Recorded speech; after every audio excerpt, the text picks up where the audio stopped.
mu rukundo sinigera mbesha ko nta muhungu n'umwe ndabesha yego nk'uko bivuze ni benshi bangerageza ava yuko umugabo wanje agenda hanze yarafite bode passe yanje hari ukuntu yakunda kunsopa ma Facebook WhatsApp yararonka message menshi muri Facebook no muri WhatsApp kuko ndaba barandraga rero umuhungu umugabo wanje yarafuha cyane je kuva kera nkiri umunyeshuri nakunda amahera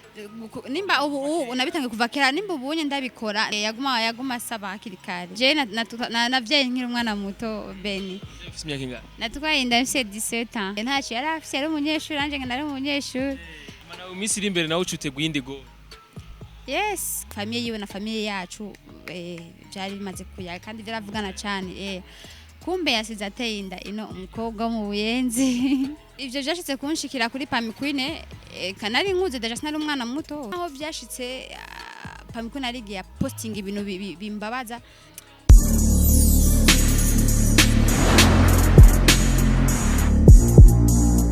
Bonjour mesdames, messieurs, les fans de Buja Flavor. This is Buja Hit TV, the number one channel of this industry, Buja Flavor. Chakinyamakuru cy'amakibaza rabashamuvuga muri industry Buja Flavor. Nkuko tuma tubikora reka tonze dukengurukira Imana. Hama dusubira dukengurukira namwe bakunzi ba Buja Hit TV. Hama rero nkuko mubona ndi kumwe nande, ndi kumwe n'umuririmbyi abishoboye cyane kandi nawe nyene abikora neza muri industry. Nshaka tuvugane no vuga kuri imwe canke abiri mu bibazo by'uwanje nshaka kumubaza kumbere nawe nyene ugerageze ukurikirana ikiganiro mbe ukeneye ko ibibazo udakunda mubaza ibyerekeye iki ani ndabaza ibyerekeye music no mubyerekeye akazi mbere vya misi yose ni Beblina bite Blina sawa neza neza yego ndashima ka makeup kagufasha oya nta makeup nagize nari makeup nagize nasize umunwa wonyene natihari gusa yego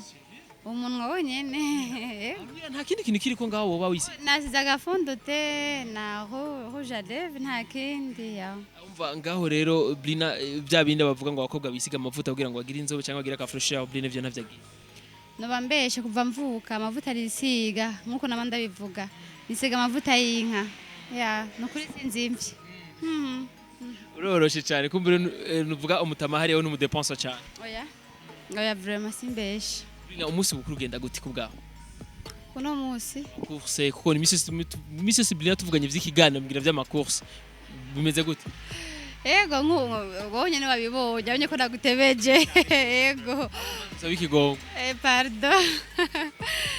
nukuri abakurseje nkuko namye maniruka ndiruka cyane kuno musi ho bimeze gute biko bigenda gute mvuye ku mutayere gutora imuzu mvuye gukoresha inzara ego uvuye gutora ruvuga impuzu ku mutayere uvuye gukoresha inzara aho urabona yuko bizo bimeze neza urabona yuko urubanza ruzogenda neza ga Blina ndavyizeye ko ibintu bizo bimeze neza cyane hama ni Blina kandi nkeneye kumenya mbeho uruhara rwa music ho tuzorubona kuri ujya munsi Mbo sinzi ko abaririmbyi azoririmba sinzi bishitse bakamamagara nk'umuririmbyi kazi nzoririmba ariko sinzi niyo mpamvu nakubwiye ni surprise nta na kimwe tuzi ni Beblina nkeneye kumenya ryari twarapanze gahunda yo gukora ikiganiro cyumbwira yuko wagiye kugira sortie n'abana ugiye kwatembereza abana mu macourse n'abana nkeneye kumenya aho abana bimeze gute mwira basize gute bimeze gute mbo yego abana babaze ibisari muri vacances wanje abana ni sawa ego gute ko bafise mama wabo muririmbyi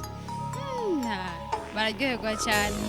kwanza abafanzi banje bambere n'abana banje umwana wanje umwe w'umuhungu wa kabiri uwo bwe wambere akunda ibintu bya eglise cyane yewe sinabakora umufanzi wanje kuko ntiyitaho ibintu by'imiziki akunda eglise kuko kenshi mama bari kumwe na mama muri eglise birabishika kwaririmbira abana bawe cyane yo ndiko ndandika indirimbo abana banje barakunda kunyegera muri salo kanda byo ndiko ndagira agahungu kenshi usanga naho mba nibagiye umutari naka kaca kanyibutsa gasanga no mubu navyibagiye gato ndi mu kazi kanje ndamuciye kuko ngaca numva ko arabiririmba ibyo nako ndandika nkakanguka nkavuga ati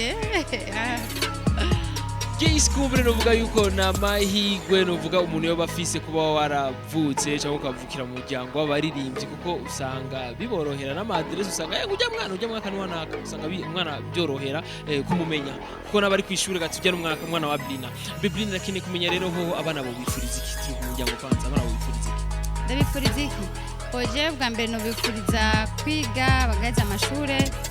hama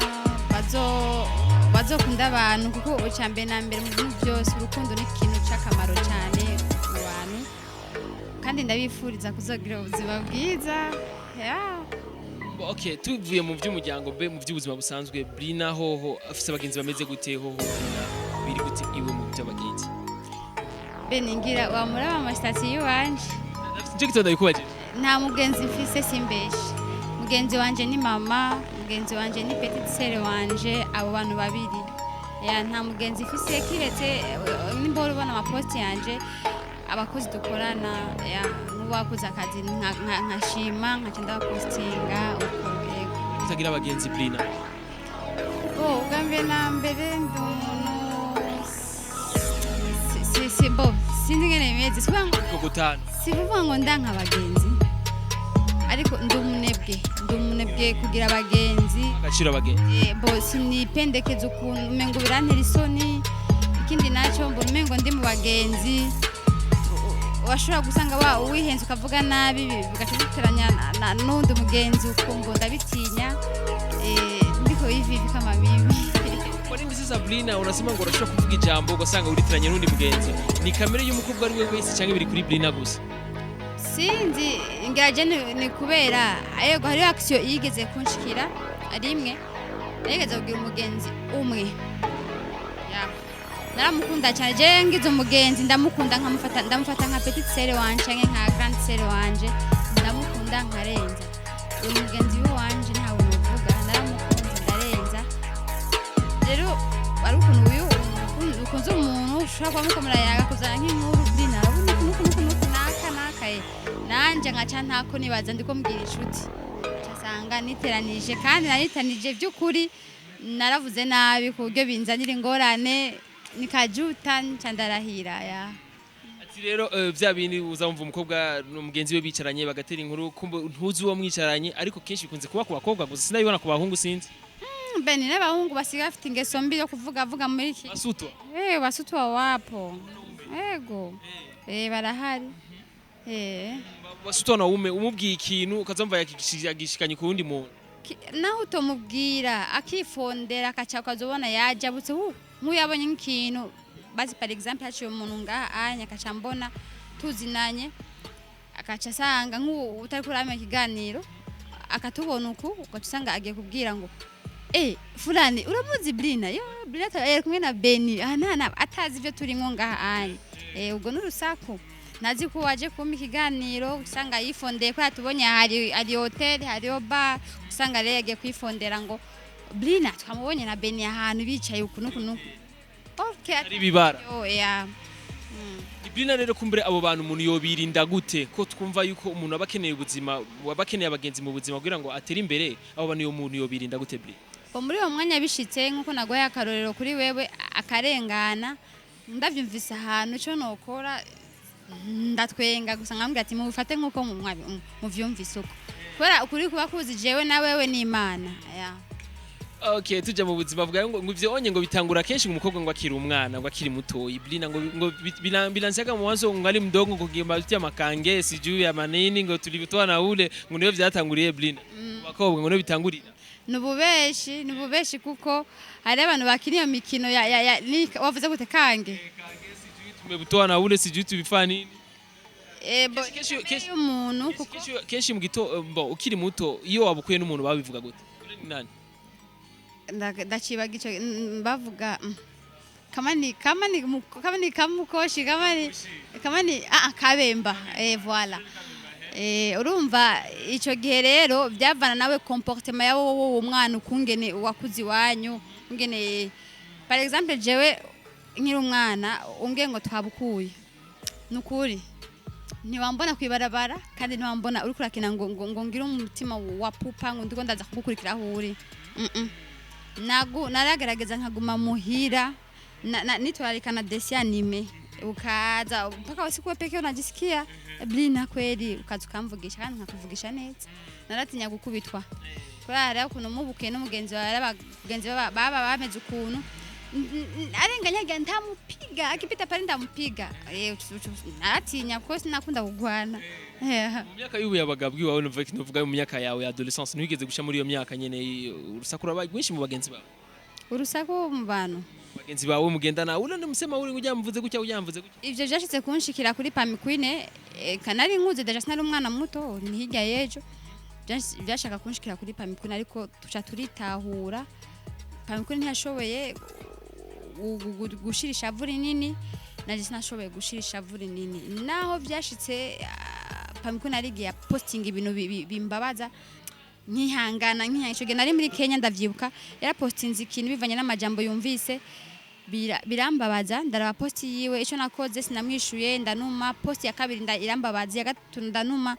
ico nakoze naciye mfata ndaja kuri stati wanje jewe sinagiye muri Facebook naye kuri stati ndandika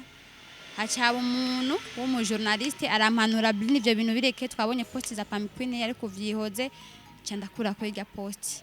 ariko mu nyuma sinitaye uko ari Pami Queen kwabwira jewe ndabifata uko kandi n'ingene twavuganye n'ingene twashwanye nta numwe yigeze amenya nta numwe yigeze yumva ngo twashwanye mu barabara tukana tugira ibiki byaduhereyemo twebwe twenyene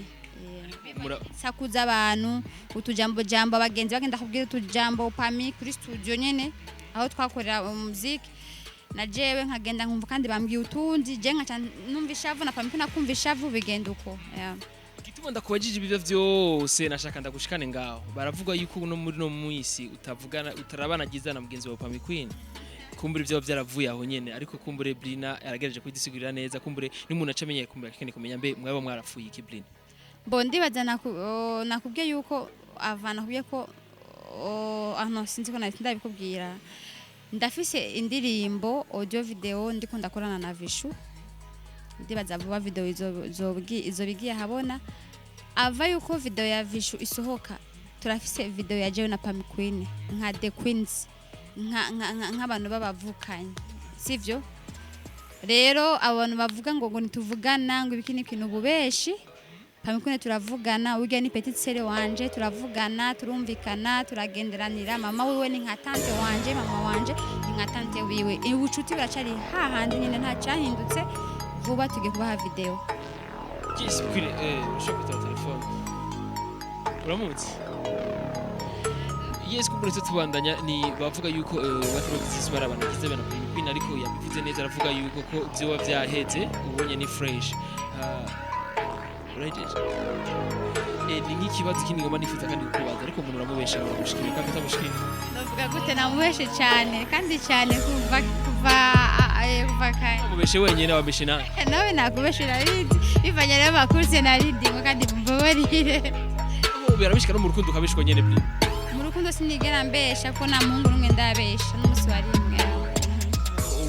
umuntu atagerageje kugira utagiye kure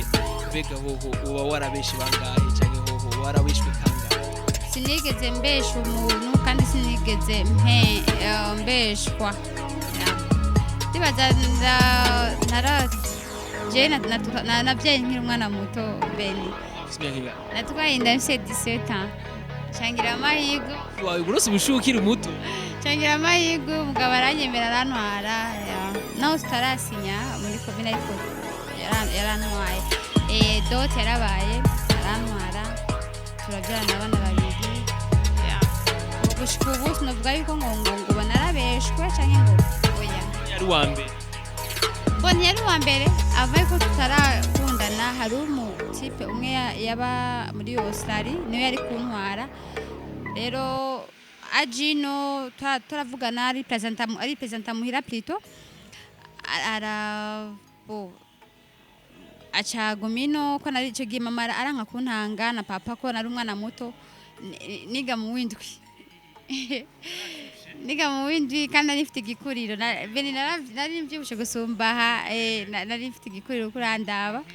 bamenga ndakuze warushushe nari mfite 16 ans mu nyuma nca jene umutipe arazino aragikirori ari ikirori aca genda arasubira hari iwabo anyemeza ko azogora kuntora kandi famiye yiwe na famiye yacu byari bimaze kuya kandi byaravugana cyane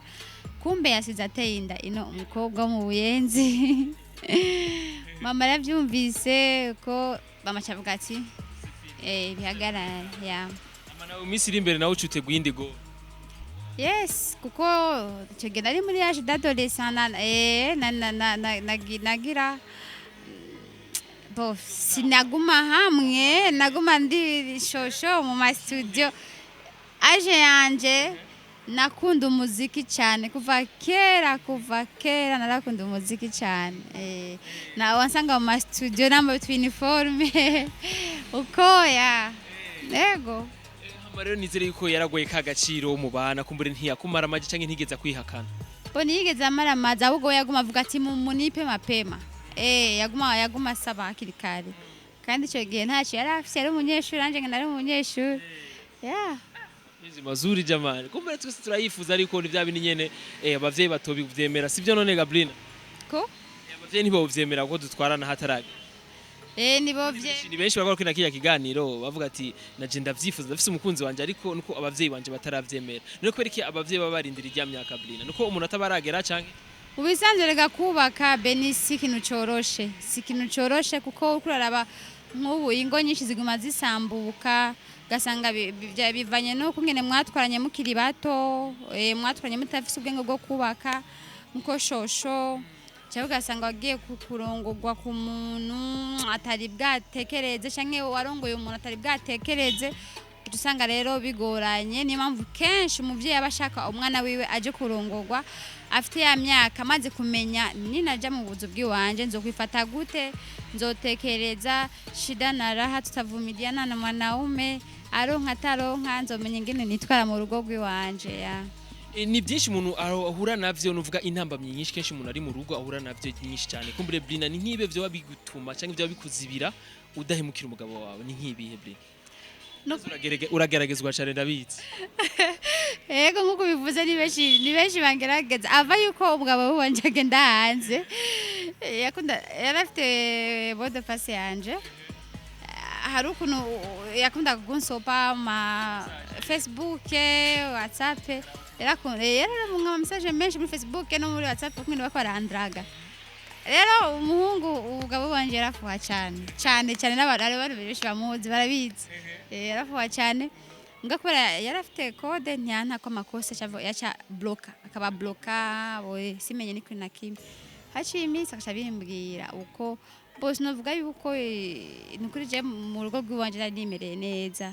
sauf gusa arazi ko ntazibana zidakomanya amahembe iyo ni private yanje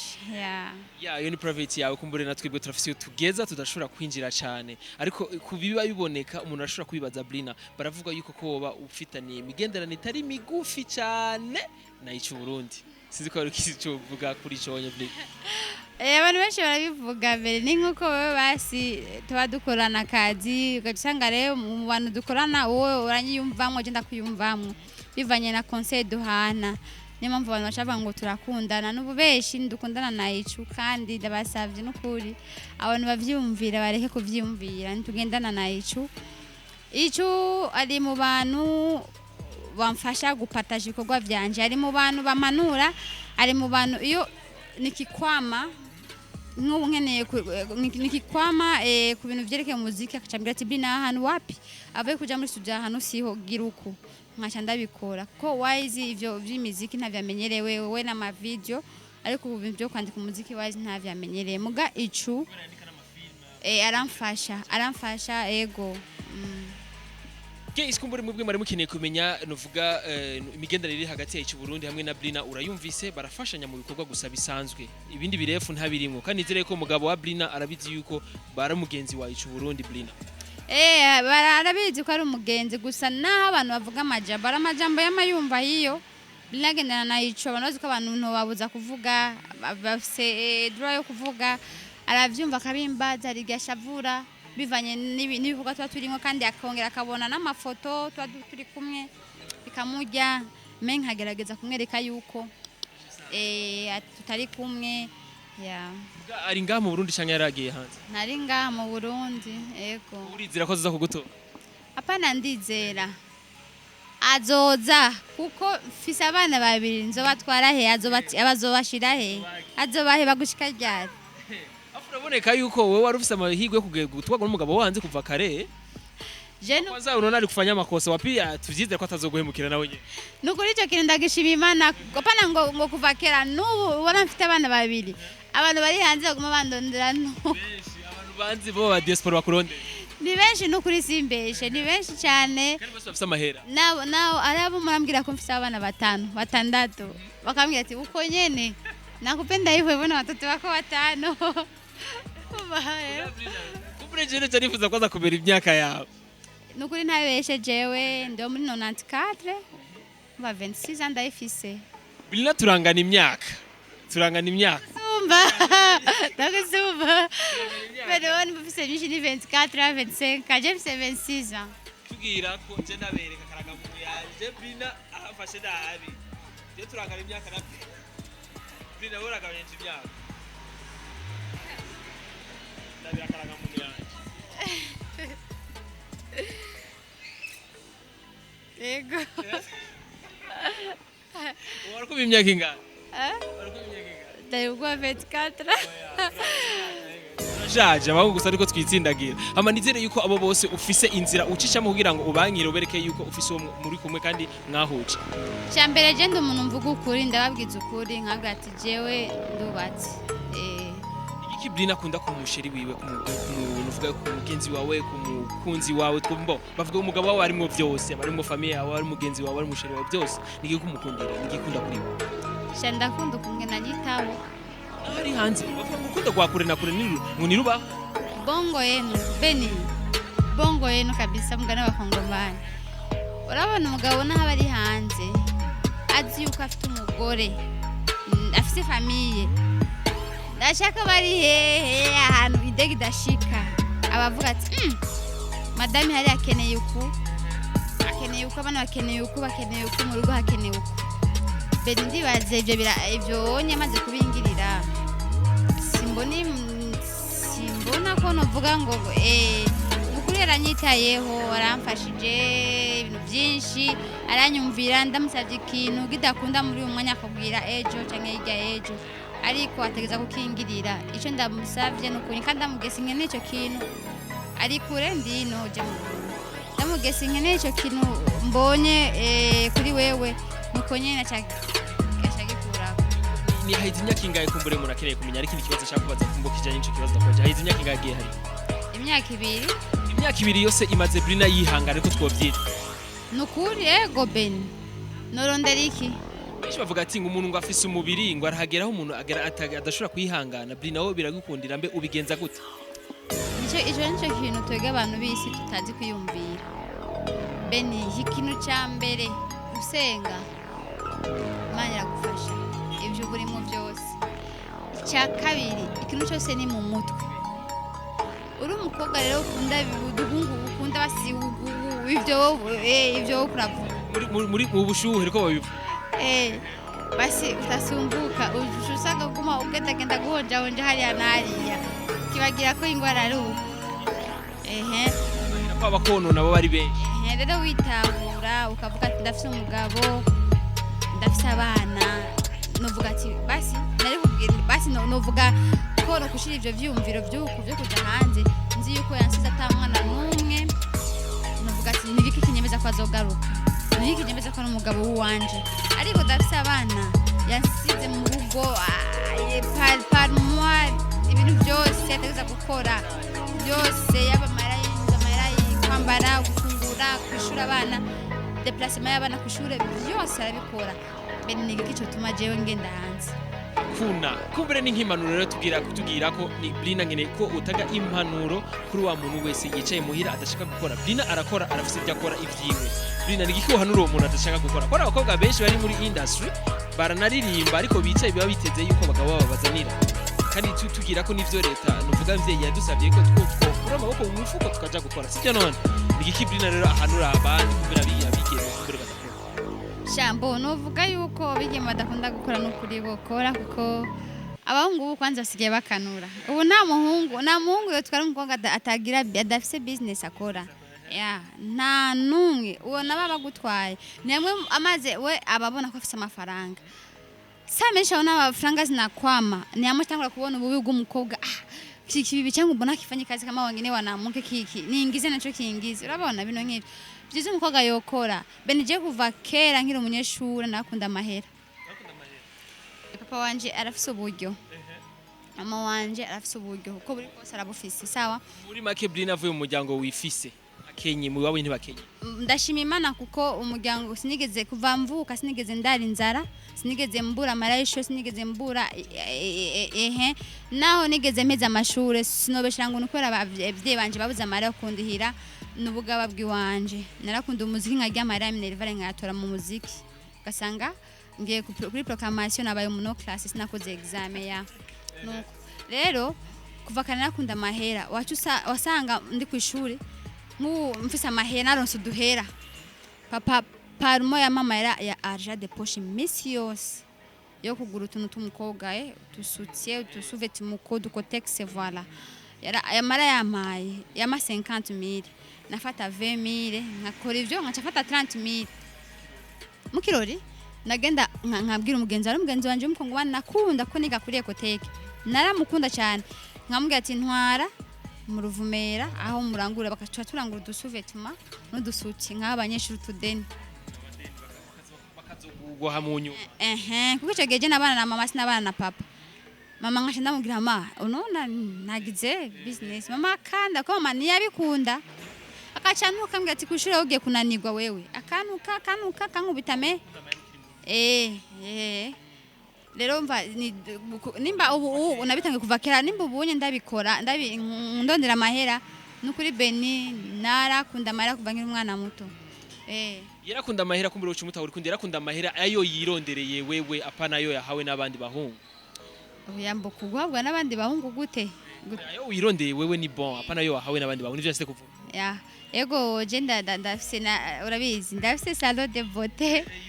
barasuka ndafite abantu basuka nanjye ndasuka pana nanjye ndasuka abantu bose zo kwifuza kugira kunshorera kuneza imbere karibu kuri sale yiwanje amajaye mukamenge kudi witi kwikaburimbo ya urakoze cyane Blin urakoze nawe Ben nibagiye ndafite sado nkongera nkadandaza ibitenge ndadandaza amaplante amaperike ya kumbure ugira kubabwira na YouTube channel yawe kuno yitwa muti bagiye kugenda kugira subscribe kuri channel yaje ni Blina Janet na YouTube na Instagram na Facebook Instagram Blina Janet Facebook Blina Janet ngapana bamutongoza kudragawe koza nabo je ndakuze nzobye ngenda bakasa baza kudragara rakiwe nani ndo mwana muto dusozera ikiganiro cyacu Blin twagerageje kuvugana nawe neza yaduhaye umwanya nawe yawuduhaye bwije ariko ntacu twabyagenze neza Blin urakoze cyane kandi murakoze namwe kunyihanganira naho ndabatebeje n'ukuri bumva barire nari mu makurse kandi bari mu bintu bikenewe cyane ego tuzosubira rero inshallah imara bikunze kuri mikoro kumwe na Beni novuga yuko kuri kamera wari kumwe na CK Professional ko bikora neza ntibagire kugira subscribe kuri channel ya Buja Hit TV bye